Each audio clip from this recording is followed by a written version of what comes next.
Welcome to the Pacesetter Pod, where we explore and reveal the perspectives, insights, and approaches to deliver great results and growth in your agribusiness through better execution. Here's your host, the Integration Pacesetter, Joe Mosier. Welcome, Pacesetters of Agribusiness, to another episode of the Pacesetter Pod. I am your host, Joe Mosier. Today is the fourth and final, at least for now, installment of our Asset-Light Co-op of the Future miniseries, an experiment we're doing for the last several weeks here on the podcast. If you've been listening, you know we've been talking about why the co-op model needs to evolve, really as a vehicle for continuing to deliver on its purpose of shared prosperity for the U.S. producer. We talked about what an asset-light model might look like as an alternative to the historical structure and what advantages that may create. And last week, we talked about how stripping out that asset layer of that conventional multi-line co-op shifts the differentiator and the operating constraints from capital and assets into talent, which is not a challenge to be dismissed or overlooked. You know, those first three episodes, in my mind, made the asset-light model sound pretty compelling, at least as a intellectual thought experiment. And it sounds compelling because it is. But the problem is compelling ideas fail in execution all the time. And frankly, the history of cooperative transformations, at least transformations of this scale, not exactly littered with success stories. I'm going to be wrong on that. That's not a blanket statement that's universally true. But I think we know that when you think about the idea of taking a co-op and going to an asset-light or even an asset-free model, the odds of success feel awfully low. Maybe even without a technical analysis, the gut feel is, woof, that's a pretty big swing.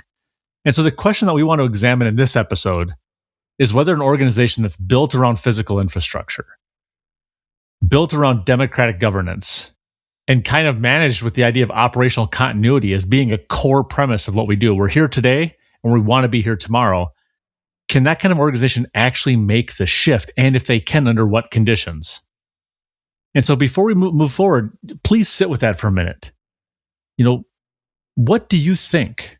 Before we get into any sort of an analysis and some of my thoughts and observations on what might need to be true and what's likely to be the main sticking points, do you believe it's possible? And if you do, why? And if you don't, why? And just kind of keep that in your head throughout the discussion today. Thanks as always for tuning in today. Before we jump into the episode, a quick reminder to like and subscribe to the show wherever you get your podcasts. You can do it right now. Please consider leaving us a review and a rating to let us know how we're doing. It's the best way to support the program, and of course, it never costs you a thing. So let's start off today by talking about what makes this transition genuinely hard. You know, I don't want to soften the edges of the constraints here. I don't want to pretend that they're easy to navigate. So let's not do that. So when we think about that transition, what gets in the way?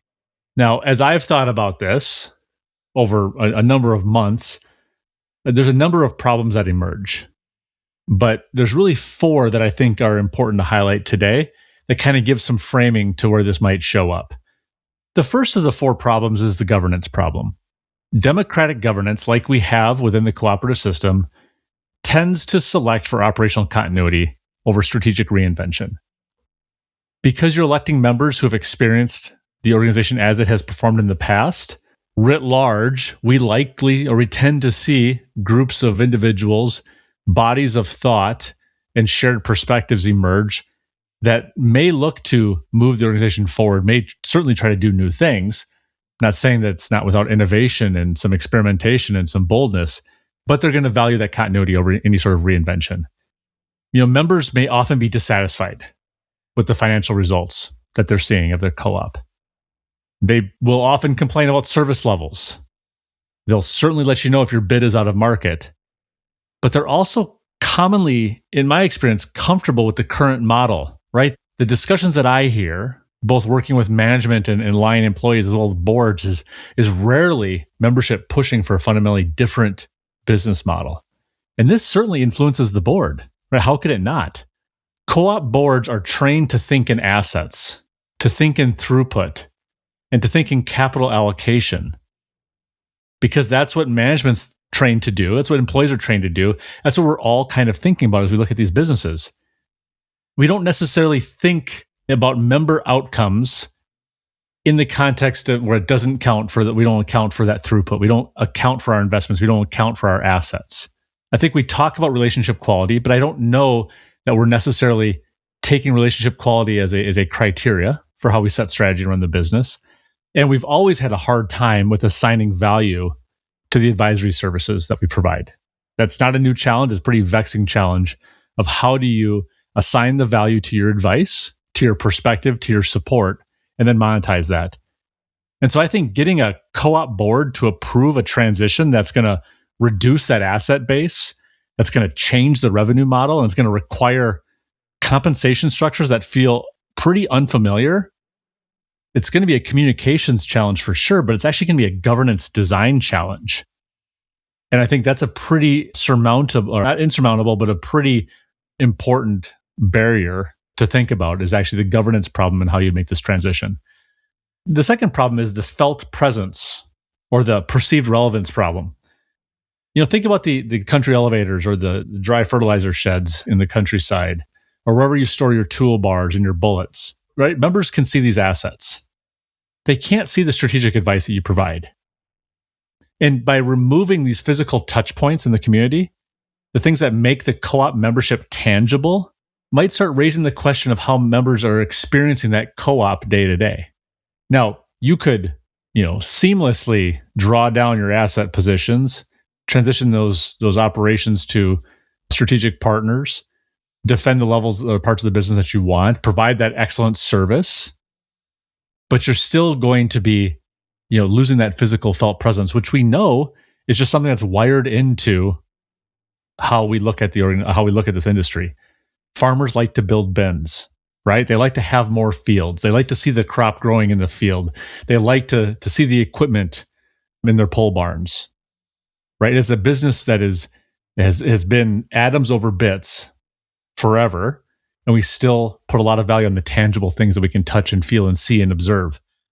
And so if you remove this, what is that risk? Well, competitors, not everyone's going to follow you through that door right away.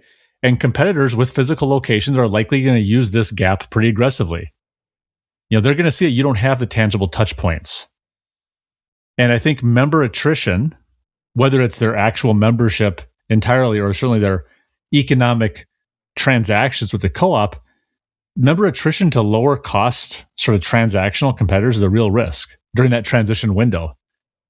And what's unfortunate is it'd be precisely when the co-op can least afford to lose.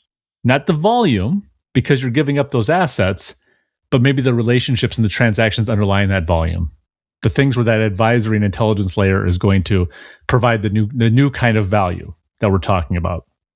And so that felt presence, that perceived relevance problem really spills into the third one that I've been thinking about, and that's the revenue bridge, right? Transitioning from a spread-based business to a fee-for-service business model, it's not the flip of a switch, right? We've had a hard time doing this within specific service lines, within specific divisions, within specific co-ops for a long time. How is an organization going to do it front to back, right? There will be a period, and I think potentially a very long, protracted one, where the old revenue model is being unwound and the new one hasn't fully caught up to speed to replace it. Whether that's through the reps in the business and how you actually stand it up and operate it, whether that's through customer engagement, customer acceptance, there's going to be this period where I would expect there's a performance dip, certainly a revenue dip. It's a perhaps a necessary, but it's still a self-inflicted disruption to the business at a time where others aren't doing it at the same time, likely. And so managing an organization through that period, that revenue bridge period, without running out of runway is arguably the most acute execution risk in the entire transition, right? Exiting assets and rolling stock and all the operating, staffing, risk insurance, and all those energy and utility costs associated with all those hard assets, exiting those and all the costs associated with them is going to return a lot of cash to the balance sheet. It's going to give you some liquidity, but it is no guarantee that the co-op will have the financial means to sustain the business until the new model is proven, until it gets traction, until it starts to get yield. And that loyalty is going to come from showing results. Now, I don't have an estimation on what that revenue bridge needs to look like in terms of duration and value. I don't know how deep the chasm is, how wide the chasm is, what the pace is to cross the chasm. I don't know, but it's something that's a very real problem and arguably perhaps one of the biggest ones. And then the last one is the culture challenge. I hate to call this a problem. It's the challenge. In our industry, the people who run the elevators are good at running elevators. We've always worked in a hard asset type environment, and building an advisory culture inside of an organization that has been operationally driven for decades, that requires more than a reorganization, right? It's not necessarily just shifting payroll to third parties that are now going to run your assets for you, or farmers taking over country storage, or distribution channel partners for your crop protection products that you might be helping to retail, but you're really doing the advisory level or layer. It's not just the reorganization of changing reporting lines, changing entities they work for, changing job titles and performance goals.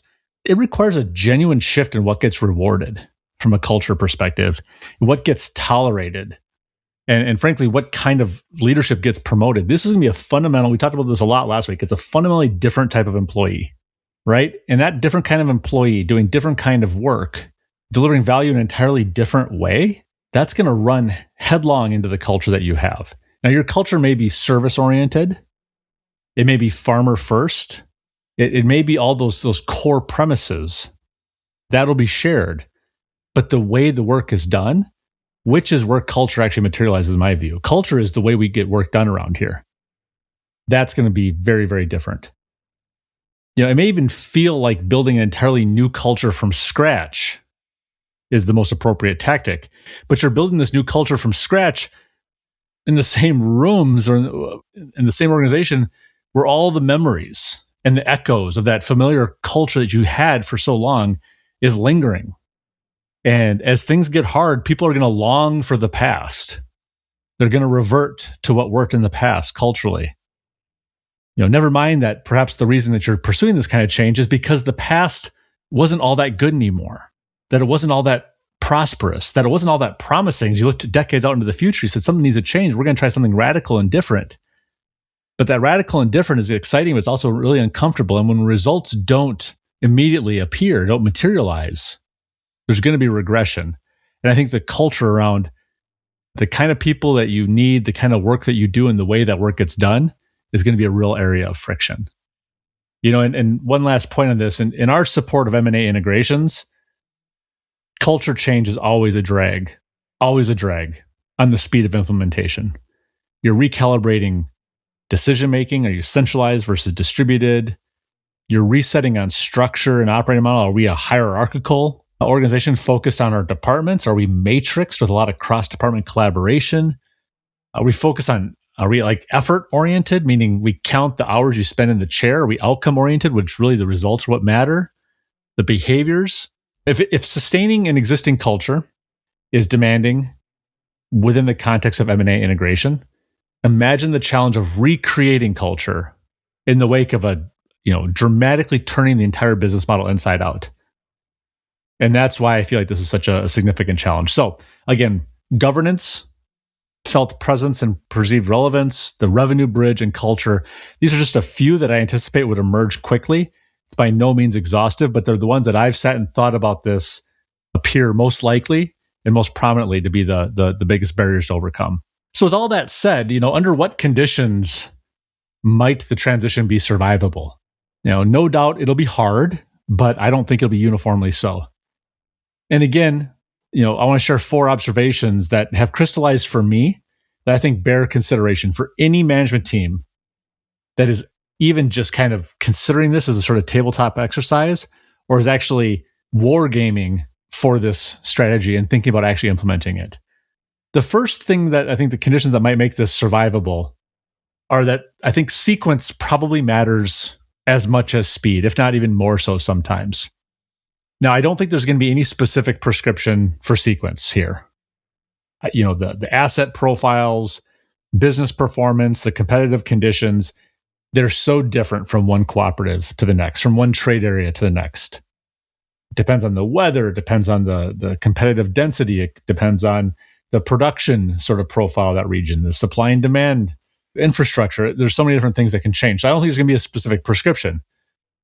But for example, ABC Co-op, and I'm hoping there's not a co-op out there called ABC because I'm using it sort of in the general sense, but ABC Co-op, they might examine their business and their conditions and determine that, okay, they're going to do this. They're going to make the asset light transition, but they're most likely going to have success starting with agronomy, right? They're looking at, and they said, we have trained personnel in our agronomy division and our precision ag division that'd be interested in buying out the machines, the rolling stock that we have. They are willing to become independent service providers with the co-op as their primary customer. We will seller finance the equipment to them. So we have that covered. We won't lose the ability to secure reliable, good, high quality precision ag services. They might say we have relationships with ag retail operators in our trade area that are frankly interested in playing the commodity volume game, right? They're happy to roll up local inputs and CP product distribution. They don't aspire to be the farmer interface. And they love the idea of this new asset-light co-op out there making recommendations, being good, rigorous agronomists, making the recommendations, and then they will support that on the transaction side with the products, right? So this co-op has that kind of figured out. We can move the precision ag services to independent contractors. We can move the distribution of actual products and retail the products to a strategic partner in the area. And then the co-op says, we've got all the field mapping, we've got the soil management software install base with all the local growers. So we think we can shift the revenue model in a manner that feels defensible. So that's the tactic they take. Take some time, they prove the advisory model within their trade area. They build that member trust in paying for expertise. They use that proof of concept. And then from there, they start to redesign grain origination. From there, they start to think about energy. From there, they think about their feed services or whatever else they might be doing. It's once they have the pieces in place from one successful area, the transition in the grain business can start accordingly.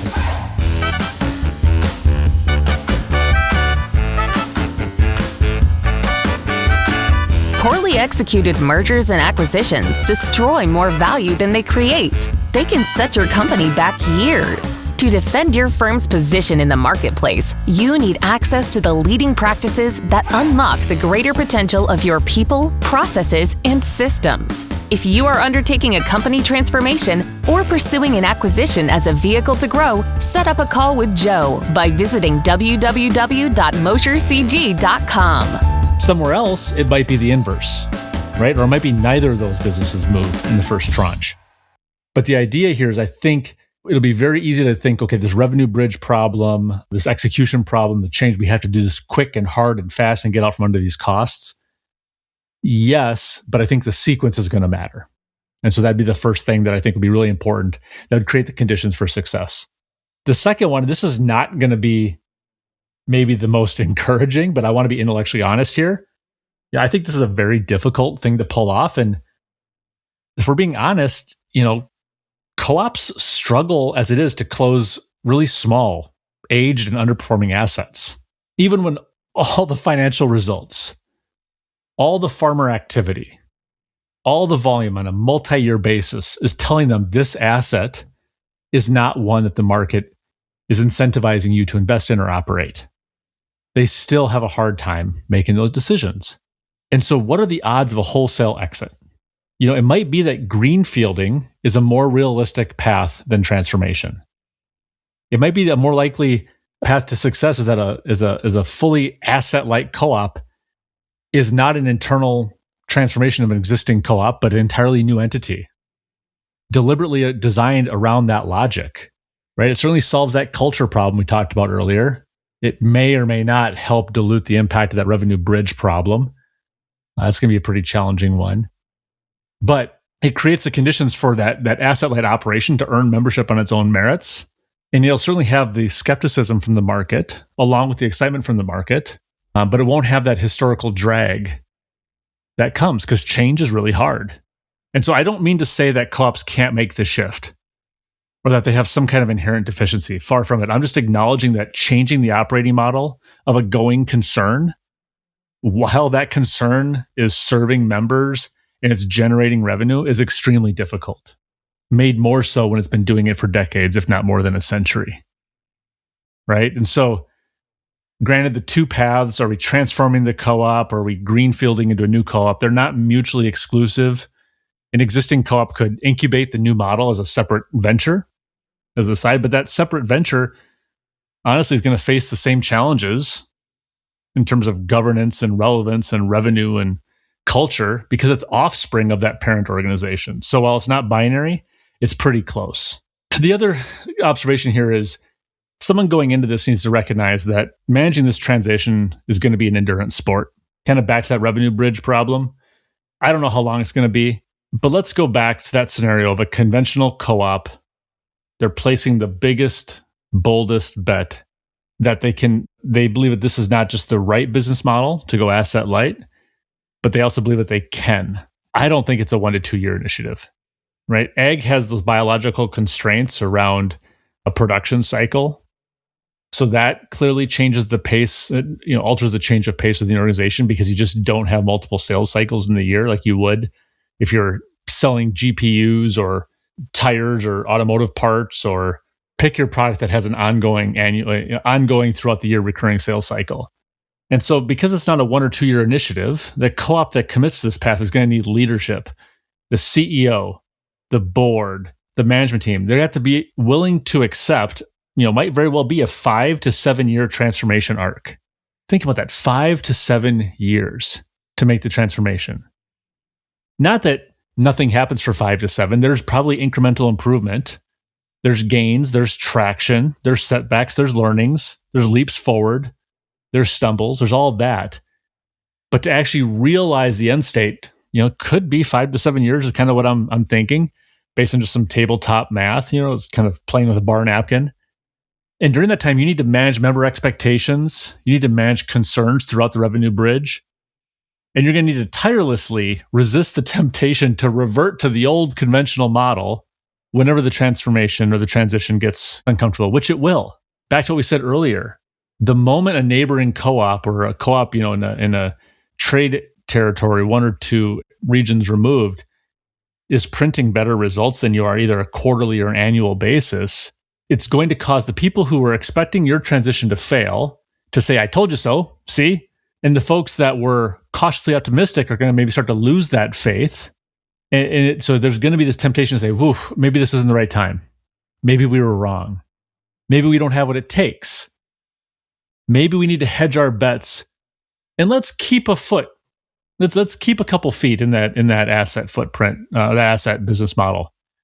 Kind of like the co-op that says, we're going to close these 3 assets. We're going to close these 5 assets. We're going to close 10 assets across our footprint. But you come back in a year or two and 2 of them have been closed. The rest of, 5 have been seasonalized. And the other 2 are just back up and running year round as if nothing changed, right? People flinch, not because they're wrong, but because this change is hard. So, we can see leadership teams sometimes get wiped out after 2 or 3 bad years. And in this kind of fictitious 5 to 7 year arc that I'm talking about, you need a team, a board, an executive, and their lieutenants to sustain incoming fire for potentially twice as long as that. And now I don't assume that the first years will be bad, but just you're going to be under a microscope, and all those assumptions, your actions, and all of your results are going to be challenged at every single turn. The only protection, honestly, would be outperforming all conventional co-op competitors in or near your trade area. And if that happens, you're going to look like a genius, right? But the bar is going to be high. I suspect that the performance threshold may not be set on a relative basis. It's something we love to do in the industry. We trade the opportunity the market provides. But I think in this case, it's probably on an absolute basis. We are profitable and we're distributing rewards to members every single year. And we're doing it at a scale that maybe is outperforming all of those other cooperatives by a healthy degree. And so without an asset base that's demanding reinvestment, I think there's also something else to consider.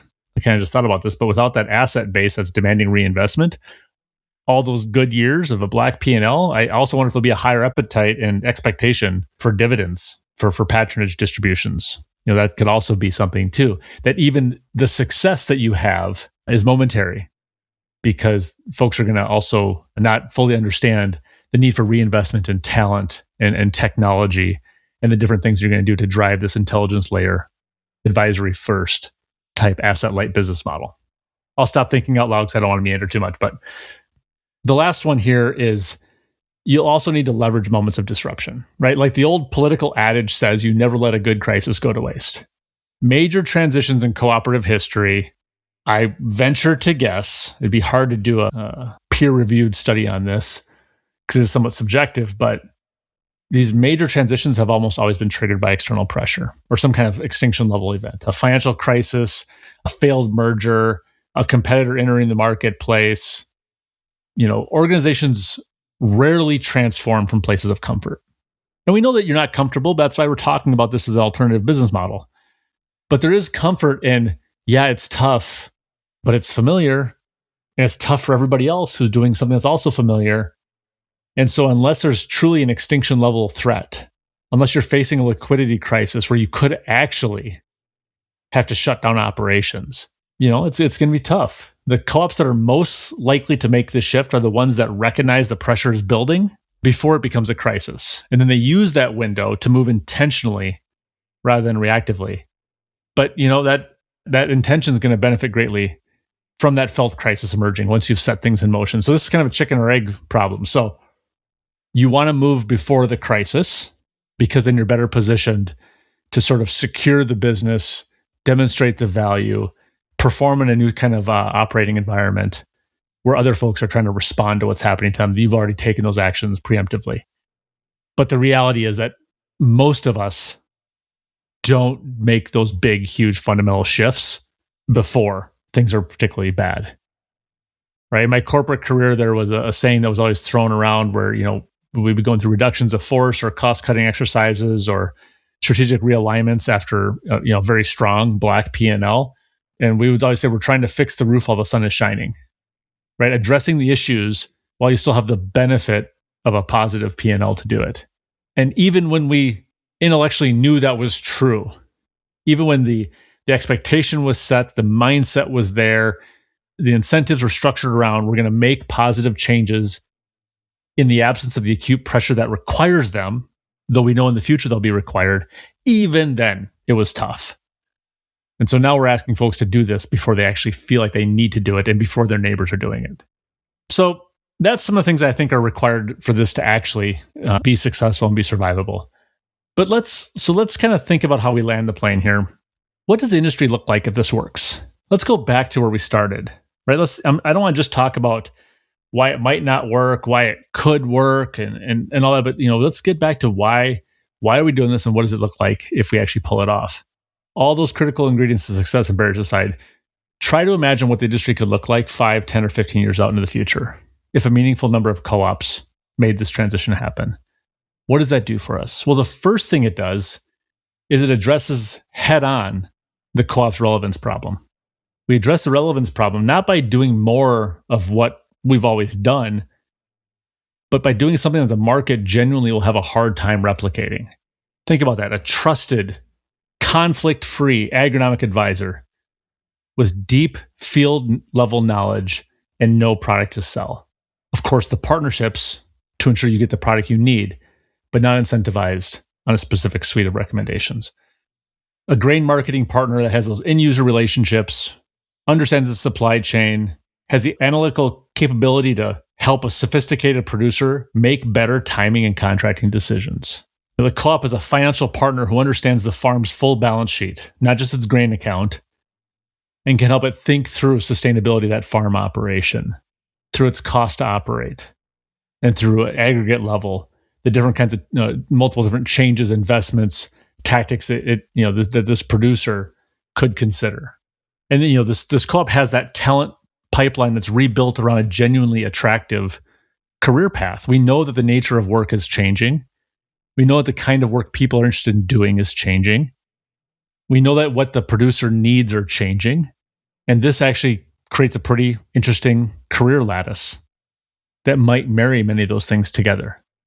The best young agronomists, the best young analysts, the best early career advisors in agriculture would have a place to go that isn't a corporation with a sales quota or an independent practice, starting an independent practice with all the business development risk of going it alone that comes with that.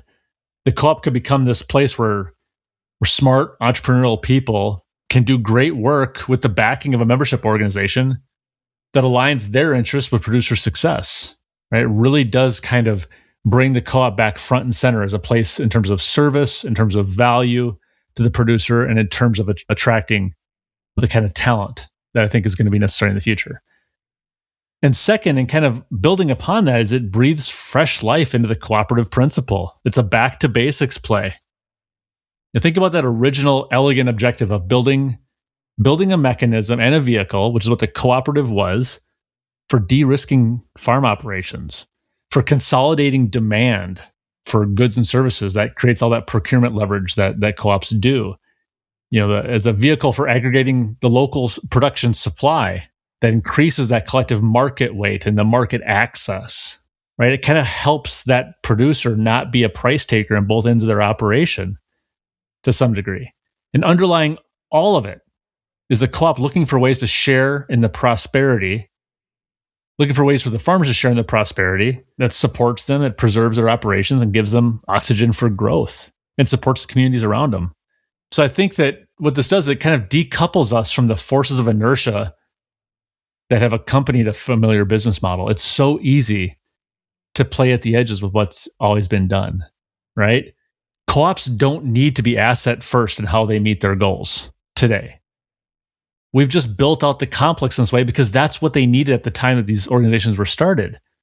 And there still are places where that's necessary. So I'm making these things as if they're absolute truths. That's not. But writ large, I don't think it's a default position we should take that co-ops have to be asset first. It's just not true. Assets may play a critical part in the value proposition, in the presence of the supply chain, the way they serve the producer. But it might not be the only anchor to the business. And it might not be the prominent feature and the things you point to say, here's my co-op delivering value. If we break this down to component parts, the co-op is a service organization for its members. And for the market, the market's always sending signals. And these signals now are telling us that a more capital efficient and intelligence-based and advisory-driven set of services is what is needed in the marketplace. We just layer those on top of a very capital inefficient asset base. And assets are important, but they're not necessarily core to the model. Again, I'll just keep saying that. And this has implications for how the co-op needs to be structured. Back to where we first started, it has implications for how the co-op is structured and how it operates. An asset-light transition is arguably, in the current state, one of the best expressions of that original intent that we have seen in decades. If you think about what the producer needs today, and how do you provide the best service, the things that they cannot do themselves, some of the ideas in this asset-light model are exactly the best expression of that. The objective is not to own more, but to matter more.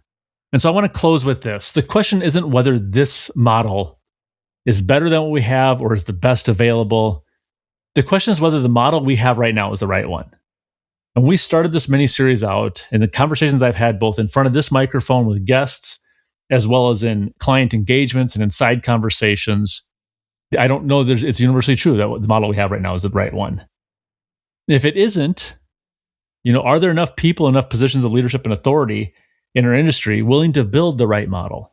And so while that's the question, the answer likely reveals itself through active exploration, right? What is the model doesn't come from just me and speaking in this podcast or just from a board retreat considerations or just from a couple of folks discussing ideas over coffee or a beer. It comes from exploration and innovation and trying. And the reason we've been spending all this time talking about it is because I think that kind of exploration and innovation starts with the kinds of thought experiments that we've been playing with here for the last 4 weeks. And I hope this has been relevant and helpful to you and has promoted or provoked some thinking, either in absolute celebration of this idea, maybe in a rigorous defense for what we have today. The point is we're thinking about it, and we owe it to the producer to be thinking about what is the best model to be delivering value, both for today and to tomorrow. So thank you for sticking with us through this series. I acknowledge and admit that we didn't go deep in all the areas. We didn't fully explore all the nuances in every respect. There's so much more here for us to examine. In that spirit, if you're still listening, I invite your responses. I welcome your feedback. I'd love to hear your criticisms and pushback. I think this topic deserves more dialogue. This has been a monologue. We deserve more dialogue, and this pod is a vehicle for doing so.